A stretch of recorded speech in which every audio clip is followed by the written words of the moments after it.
Hey, what's up mga kaballers? Maligayang pagbabalik sa aking channel. Halina't pag-usapan natin ang balita patungkol sa sobrang laki nga daw mga kaballers ng in-improve ng Rockets at ang balita patungkol sa trade ng Lakers at ng Golden State Warriors. Tara na't pag-usapan natin yan dito sa Basketball Hot Shots.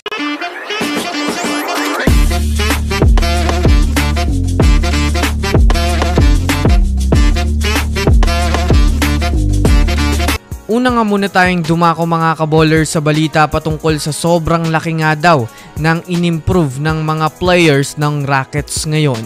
Kung matatandaan nyo nga po mga kaballers ng mga nakaraang season, sobrang kulelat nga po ang Houston Rockets. Tila ba'y palagi na lang silang mga kaballers nasa laylayan ng Western Conference. Last season, kinapos rin nga sila mga kaballers sa kanilang naging karera sa playoffs. Ngunit kahit man nga po ganun mga kaballers ang parating nangyayari sa kanila, halos ilang seasons na ang nakalipas ay hindi nga po mga kaballers na aapektuhan ng kanilang kupunan. Imbis na i-trade nga po mga kaballers ang kanilang mga batang player ay mas lalong nga lang po nagbigay sila ng tiwala sa kanilang mga player. Kaya nang nagdaang bakasyon nga po mga kaballers ay hindi nga nila sinayang ang chance na manatili sa kanilang kupunan.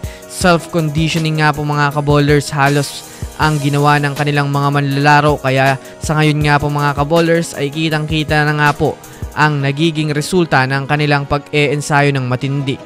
Top 2 sa Western Conference at sasabak pa nga sila mga kaballers sa semifinals ng NBA Cup na may pag-asa pa silang magkampiyon. Samantala, dumako naman tayo mga kaballers sa balita patungkol sa trade ng Lakers at ng Golden State Warriors. Well, para nga po sa kaalaman ng lahat, sobrang mainit rin nga po sa ngayon mga kaballers ang trade rumors ng Lakers at ng Warriors.